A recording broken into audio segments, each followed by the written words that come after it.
ध्यान से सुनिएगा, इसको बोलते पुरंजन उपाख्यान। बहुत कम जगह श्रवण करने को मिलता है।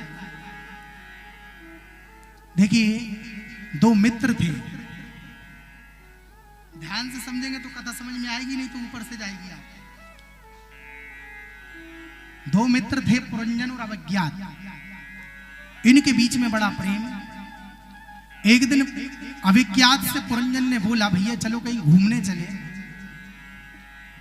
अविज्ञात बोला, भैया मैं नहीं जा रहा, तुम जाओ। अब पुरंजन निकल के आ गया। पुरंजन जैसे ही आया, बहुत दिनों के घूमने के बाद उसे नौपुरियों का दरवाजा दिखाई पड़ा। उसका प्रवेश द्वार बढ़िया बंदरवान से सजा हुआ। प्रथम दरवाजे से प्रवेश किया तो सामने से की युवती चली आ रही थी। उसके साथ 10 सेनापति थे, 5 इस तरफ 5 इस तरफ, और एक पीछे पंचमुखी सर्प की तरह महाराज सैनिक रक्षा के लिए खड़ा।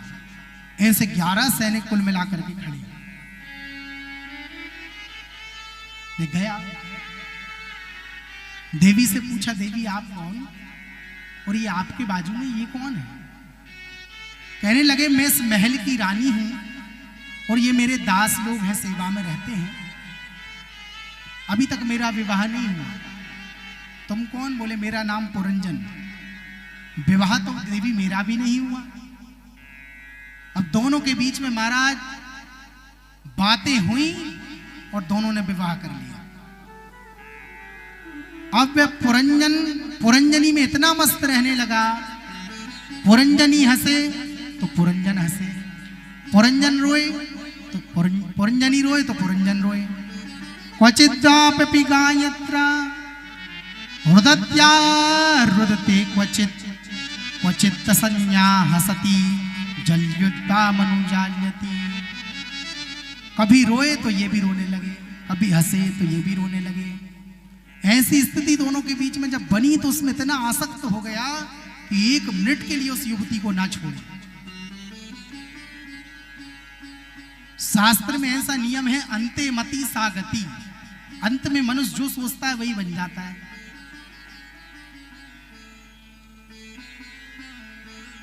अब हुआ क्या, उसके प्रेम में इतना आसक्त हो गया, इतना आसक्त हो गया,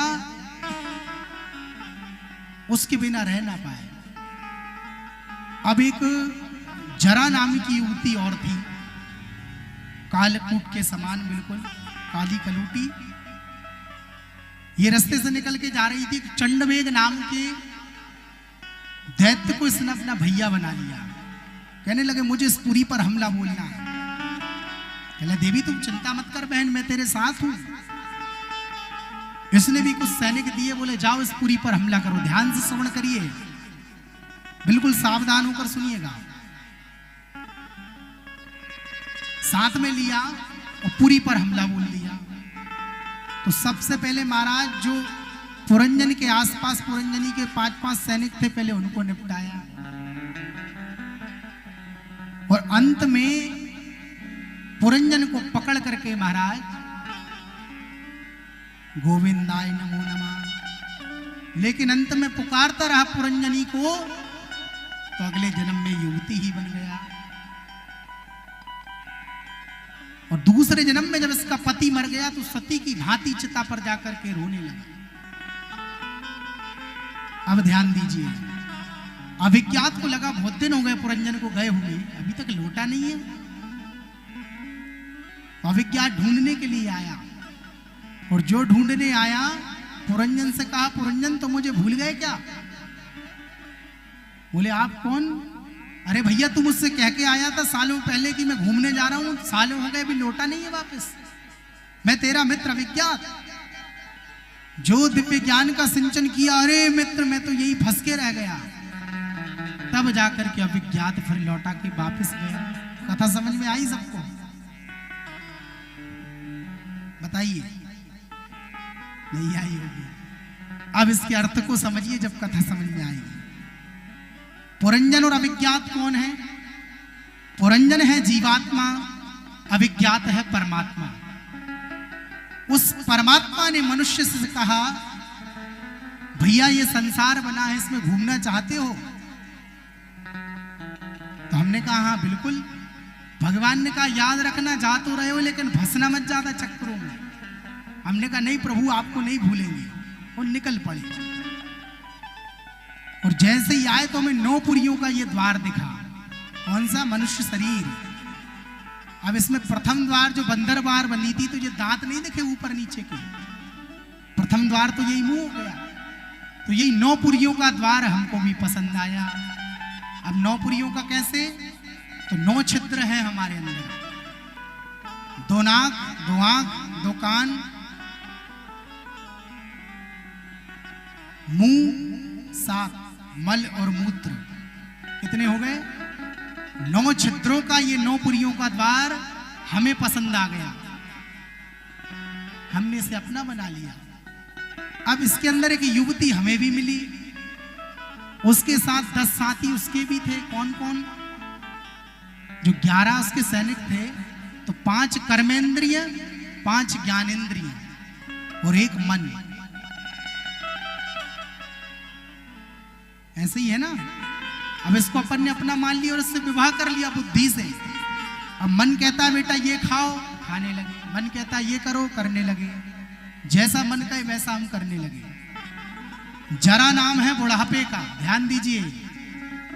अब जब बुढ़ापा आया, चंडवेग को उसने अपना साथी बनाया और सबसे पहले आपके 5 सैनिकों को मारा। कौन से? बोले कर्म इंद्रियों वाले। सबसे पहले आंख में दिखना कम हो गया। अरे महाराज भले ही चश्मा लगा लो, कोई बात नहीं, कितने दिन लगाओगे। दूसरा संकेत फिर मिला, सुनना बंद हो गया।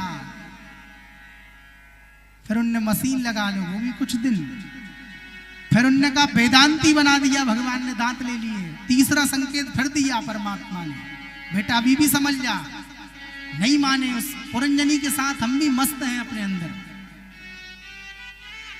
ऐसे करते करते 5 पहले कर्मेंद्रियों के द्वारा प्रताड़ित किया, फिर ज्ञान इंद्रियों को याददाश्त जाने लगी। ऐसे करते करते आपकी ज्ञान इंद्रियों को भी कमजोर कर दिया। तब भी हमने नहीं समझा, पुरंजनी के प्रेम में आसक्त हो गए। और अब की बार एकादश रूप में जो मन था, चंडवेग के साथ में जब उसने प्रहार किया यमराज ने, तो चीख पड़े। मेरा परिवार, मेरी पत्नी, मेरे बच्चे निकलने तैयार नहीं हुए। पकड़ के यमराज ने खींच करके निकाला। इसी प्रकार किसी सदगुरु को वह परमात्मा साधक को भेजता है, जाकर के मनुष्य को बताओ कि मैंने किस लिए उसे संसार में भेजा है और वो किस पुरंजनी के नाम में आसक्त हो गया। ये जीवन का बहुत बड़ा मर्म है कि हम आए किस लिए हैं, जाना हमें कहां है। मनुष्य के 3 प्रश्न है अपने आप से, मैं कौन, मुझे क्या करना और मुझे कहां जाना। 3 से चौथा प्रश्न किसी का नहीं है जीवन में। आपको यह पता चल गया आप कौन हो, शरीर हो, मन हो, आत्मा हो, बुद्धि हो, विवेक हो। आपको यह पता चला कि मैं तो एक आत्मा हूं। जब पहली बात पता चल गई तो आपका दूसरा लक्ष्य मुझे करना क्या है, केवल खाना पीना सोना? नहीं नहीं नहीं भैया, मुझे तो वास्तविक अपना जो रत्न उसे प्राप्त करना है। फिर जाना कहां? बोले भगवान के चरणों में।